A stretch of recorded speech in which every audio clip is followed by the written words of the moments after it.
KDM Pusing. Jabar nunggak BPJS 300 miliar.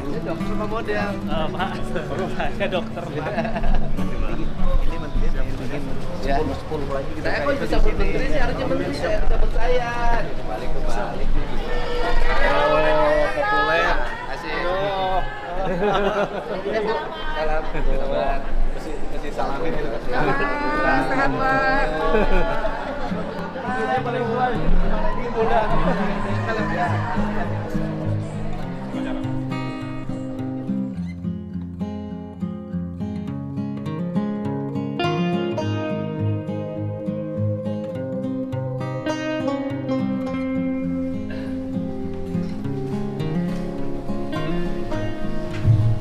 Assalamualaikum warahmatullahi wabarakatuh.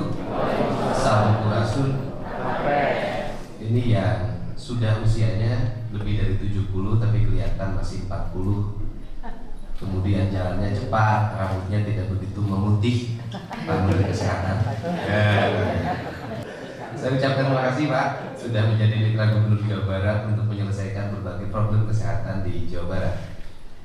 Dan saya hari ini juga merangkap selain sebagai gubernur juga konten kreator, yaitu memviralkan berbagai peristiwa kesehatan agar orang tahu bahwa Hasan Sadikin itu rumah sakitnya hebat, bisa menyelesaikan berbagai problem akut publik, terutama menyelesaikan bayi kembar siam yang peristiwa ke-13. Dari ke-13 ini saya sudah kirim 3, berarti yang lainnya yang 10 orang lain. Dan semuanya berangkat dari konten. Dan kemudian di Indonesia ini ada kebiasaan, kalau sebuah prestasi besar yang dia lakukan oleh dunia medis dan para medis, para dokter, pimpinan jajaran direktur rumah sakit, media kurang begitu memperhatikan dan tidak berulang-ulang untuk bertanya. Tapi kalau ada cerita saja pas saya dicolek pantatnya, maka seluruh Indonesia meributkan. Indonesia selalu yang diributkan adalah peristiwa-peristiwa yang negatif, jarang membicarakan peristiwa yang positif. Dan ke depan harus dirubah karena bangsa yang besar itu bangsa yang akan besar dengan setiap rakyatnya bercerita tentang peristiwa positif dalam setiap hari. Walaupun angka positif saya menghindarinya, karena kalau yang positifnya terlalu banyak setiap bulan maka angka kelahiran akan terlalu banyak. Dari mana kita mulai? Saya itu selalu berangkat dari filosofi dasar. Saya secara berpikir saya pasti filsafat. Cuman bedanya saya filsafatnya filsafat yang otaknya di bawah 78.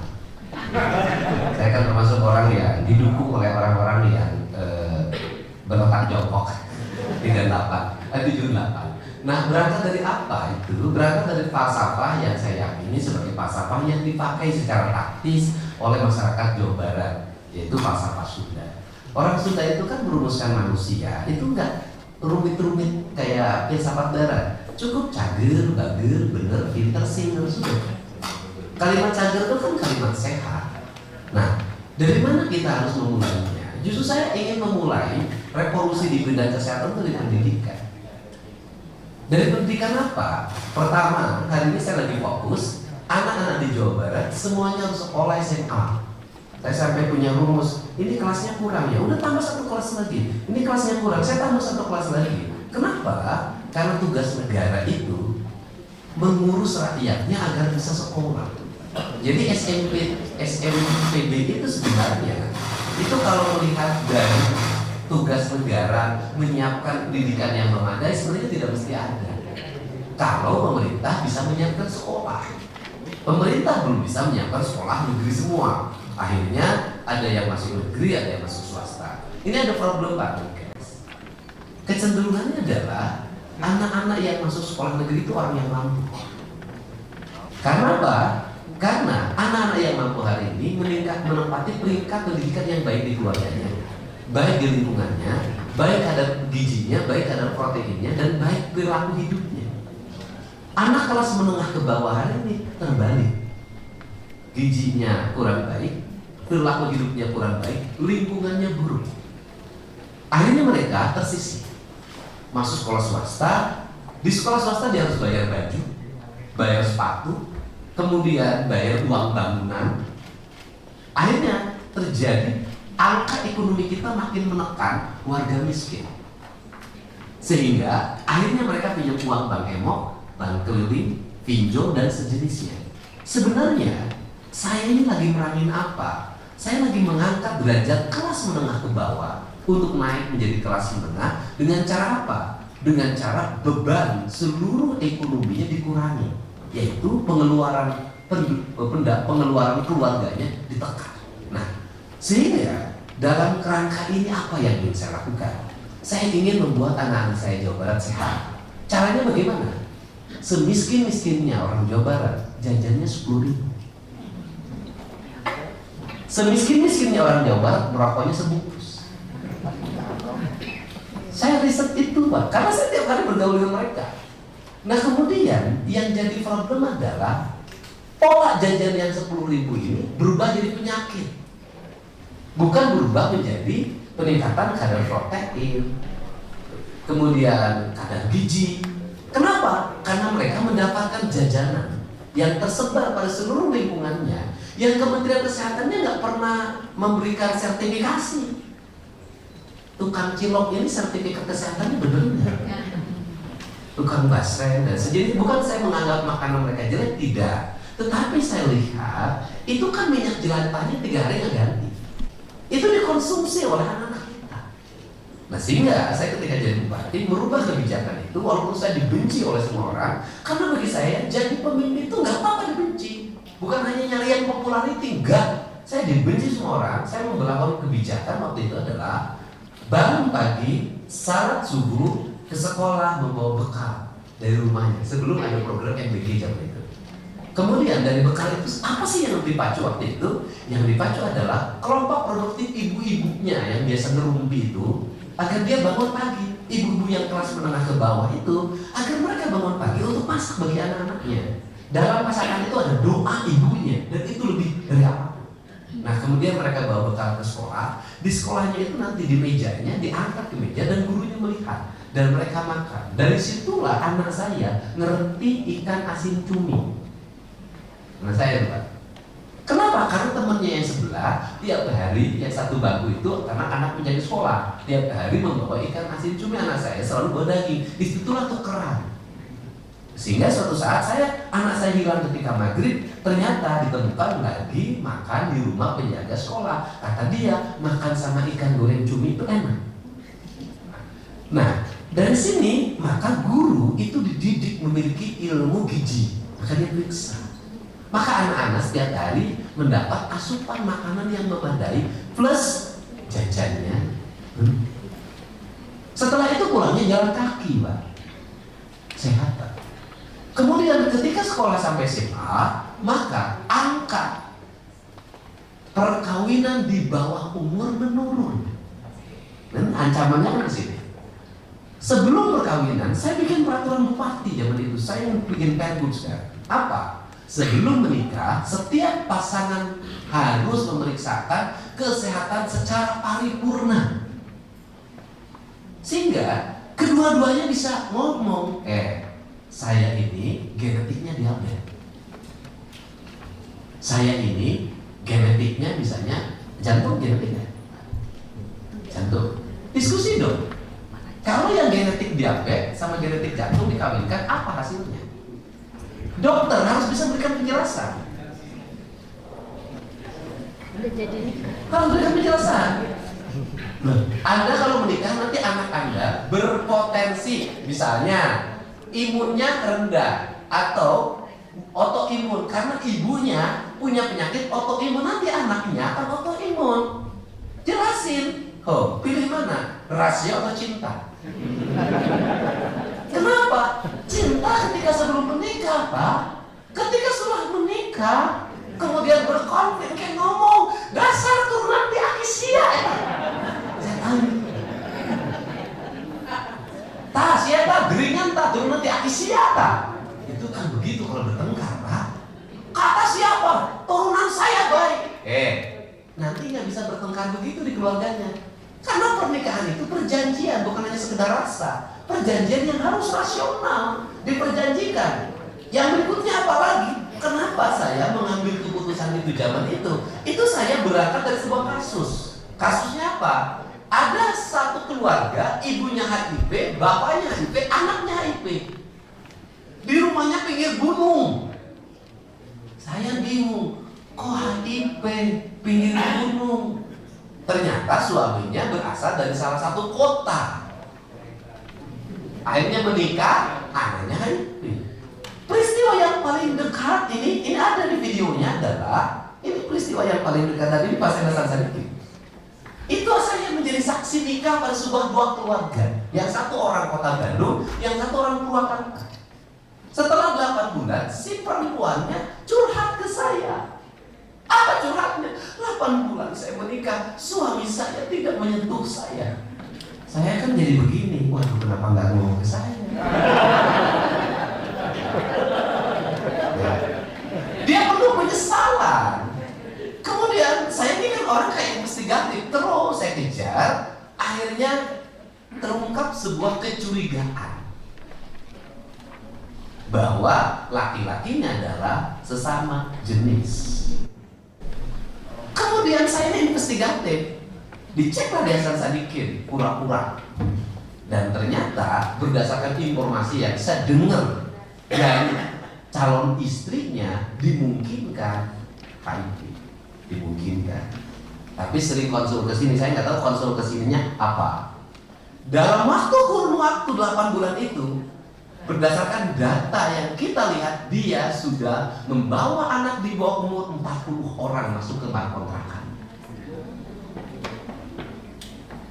Dan positif. Dan akhirnya dia menjadi tersangka. Bayangkan kalau pemimpinnya tidak detil. Jadi kalau saya detil, one man show, memang perlu one man show itu. Karena kalau nyuruh dulu lama. Kalau nyuruh dulu bawahan saya, sebentar Pak, belum dirapatkan. APBD-nya nggak ada Pak, nomenklaturnya nggak ada Pak. Di saya itu, di otak saya nggak ada nomenklatur, harus ada. Nah, ini terjadi. Nah, kalau kemudian saya ingin menjadi kebijakan gubernur dan saya ingin minta dukungan dari kesehatan, saya ingin seluruh orang yang akan menikah wajib memeriksakan kesehatannya secara paripurna, dan kedua pasangan harus bercerita sisi lemah dalam dirinya dan penyakit bawaan. Ini pasti saya menjadi korban lagi sebentar lagi, dibully lagi katanya. Wah, ini jadi melanggar hak cinta. Kenapa? Harus diceritakan. Kenapa? Agar setiap orang rasional bahwa ketika menikah, dia bukan hanya menikahi kebahagiaannya, berarti dia juga rela menikahi penyakitnya. Dia bukan hanya menikahi manisnya, dia harus menikahi pahitnya. Bukan hanya menikahi senyumannya, dia harus menikahi cemberutnya. Bukan hanya menikahi kasih sayangnya, dia harus menikahi caci makinya. Dia harus ridho. Kalau besok kemudian terjadi peristiwa itu, Anda sudah siap dengan baik. Kenapa? Karena saya mengorbankan seluruh jiwa saya dengan cinta. Gak ada masalah. Produk cinta. Nah, ini menjadi kebijakan. Kenapa?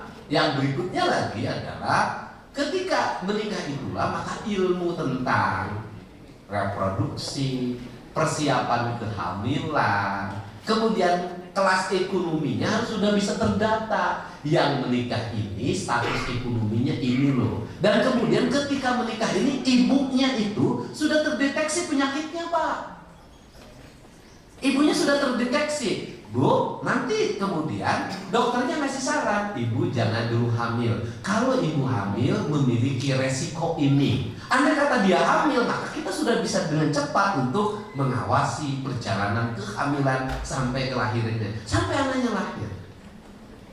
Nah, ini kan harus segera terpetakan dengan baik. Walaupun barangkali dalam sebuah daerah yang penduduknya hampir 54 juta. Apalagi Bogor, 6 juta. Nah, ini menjadi kerangka pijakan kita dalam bekerja. Nah, kemudian ada saat saya kemarin itu memberikan gagasan lagi pada Sekda. Saya bilang begini, dulu saya Pak Menteri, ketika saya jadi bupati, saya zaman itu menitipkan uang 50 sampai 250 juta per puskesmas. Untuk apa? Melayani ibu hamil dan melayani anak-anak balita. Saya waktu itu idenya adalah kalau ada ibu hamil, misalnya dia memerlukan stimulus susu, stimulus berbagai jenis-jenis zat-zat yang menstimulus dirinya, maka dia cukup ke puskesmas, kemudian nanti dapat nota. Dari notanya itu nanti dia belanja di supermarket, belanja di warung yang ditunjuk oleh pemerintah, belanja di apotek untuk mengambil bahan-bahan yang sesuai dengan keinginan dokternya. Saya ingin itu. Nah kemudian itu apa? Ini kan di Amerika. Saya belum pernah ke sana, baru sekali. Nah ini kan apakah dana pemerintah cukup? Saya katakan cukup. Apakah pemerintah bisa? Bisa. Kalau kolaboratif antara Kementerian Kesehatan, kemudian Pemprov Jabar, pemerintah kabupaten, kota. Nah, apalagi ini saya boleh cerita juga. Ada lagi nih problem Jabar, ada Pak Menteri. Nih saya ini problem Jabar apa lagi? Selain saya sering bercerita di media sosial tentang apa yang kemarin harus menjadi kewajiban kita pemerintah Provinsi Jawa Barat, punya utang 3,4 triliun, harus bayarin BIJB per tahun 60 miliar. Hari ini kita punya utang lagi. Ini buka diskes, belum bayar dana BPJS ke kabupaten kota 300 miliar. Saya tadi, Bu, kenapa sih ditumpahin ke saya semua pada saat saya lagi rajin membangun? Ya tapi nggak apa-apa, itu resiko yang harus saya ambil. Kenapa? Ya artinya. Dan Pak, ini kalau tidak hati-hati Pak, kabupatennya juga belum bayar. Beberapa kabupaten pemerintahan yang dulunya belum bayar juga. Provinsinya belum bayar, pemerintahan kabupaten belum bayar.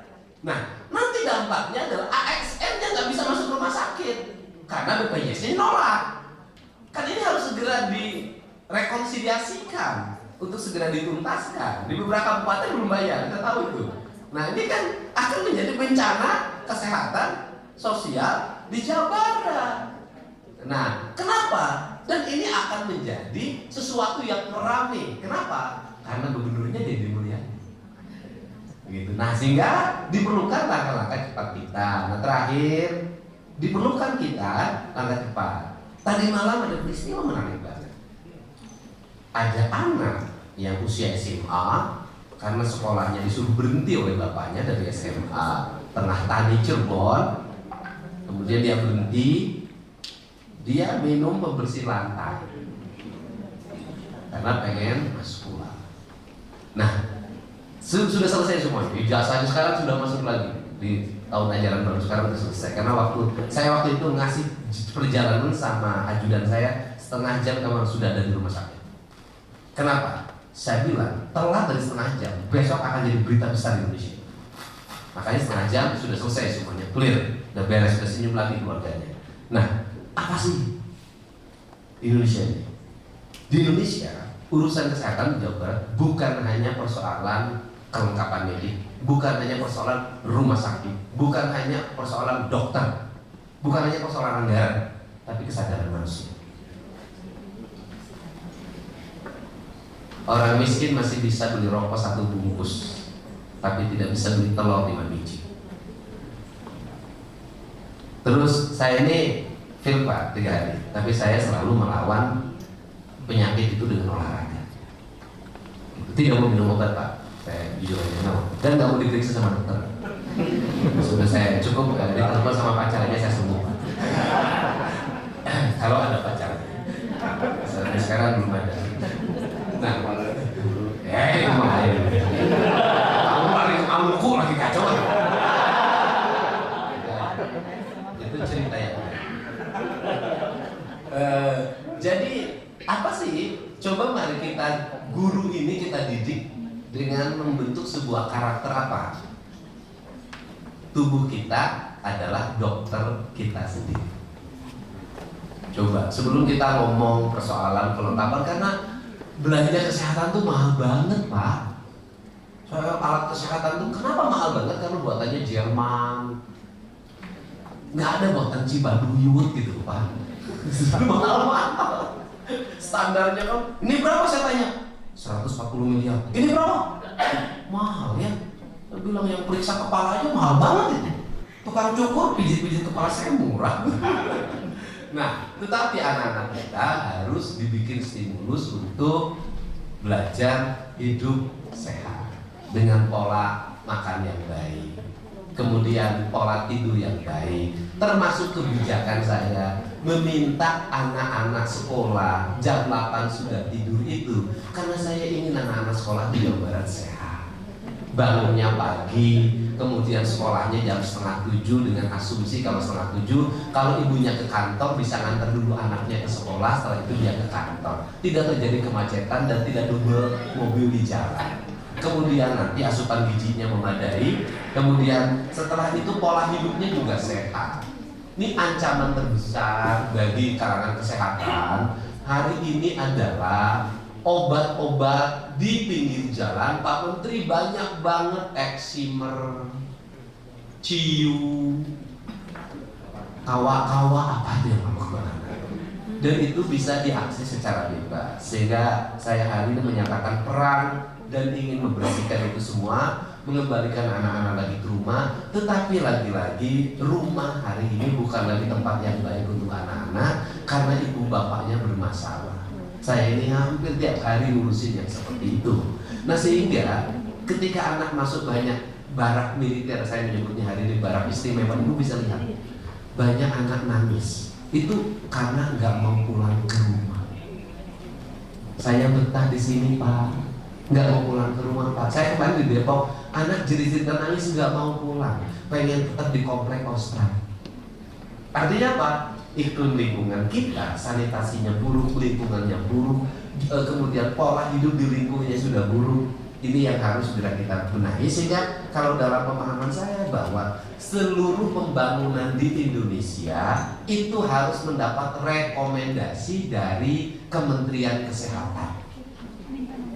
Bangun rumah harus ada rekomendasi Kementerian Kesehatan agar rumah itu sehat. Kemudian mobil harus ada rekomendasi dari Kementerian Kesehatan bahwa mobil itu sehat. Kantor harus ada rekomendasi Kementerian Kesehatan, kantor itu sehat. Buah-buahan harus ada rekomendasi Kementerian Kesehatan, buah-buahan itu sehat. Nah di Indonesia ini seluruh produktivitasnya di Jawa Barat ini menurut saya jauh dari standar kesehatan. Kalau makan buah impor itu berani taruhan saya. Apakah standar kesehatannya cukup atau tidak? Kenapa? Karena di negara lain terima buah dari Indonesia, kalau tidak organik tidak diterima. Kalau ada pestisidanya tidak diterima. Tapi di Indonesia buah apapun bisa masuk. Mau pestisida kadarnya berapapun, kita rumah makan mana ada Kementerian Kesehatan membuat standarisasi. Ini bener nggak sih minyak gorengnya? Nggak ada Pak, nggak ada di Indonesia ini. Dan kemudian nanti orang ngomongnya begini ketika makan enak, alah, mau dipikiran, biarkan urusan isukan kolesterol, gula darah itu urusan lem, mau urusan Gusti Allah. Ayo modah resinguna. Tetapi yang jadi problem adalah kita seringkali menantang Tuhan. Apa menantang Tuhan?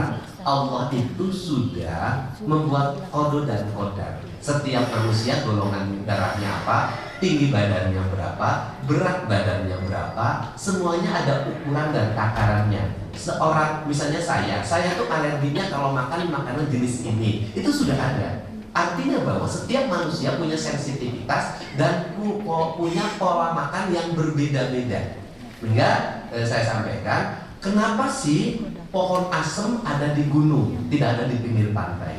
Kenapa ikan di gunung itu kecil-kecil, sedangkan ikan di laut gede-gede? Kenapa di gunung tidak ada garam, kenapa di laut ada garam? Itu saya pelajari, mungkin Pak Menkes nanti bisa menyuruh bener nggak analisis saya itu. Kenapa? Karena di sana udaranya panas. Kalaupun garam mungkin mudah larut. Kalau di gunung garamnya kadarnya tidak ada, ikannya kecil-kecil, berarti kadar lemaknya rendah. Kalau di gunung itu kalau habis makan hawanya ngantuk. Yang jadi problem yang saya tahu hari ini, orang gunung yang dimakan ikan asin Pak.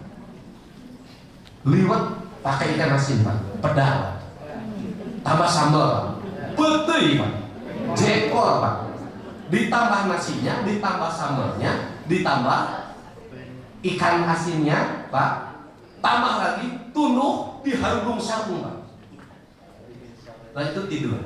Makanya yang paling menarik itu adalah angka stroke, kemudian tekanan darah tinggi justru terjadi di daerah-daerah pegunungan yang seharusnya jauh lebih damai dan lebih tenang.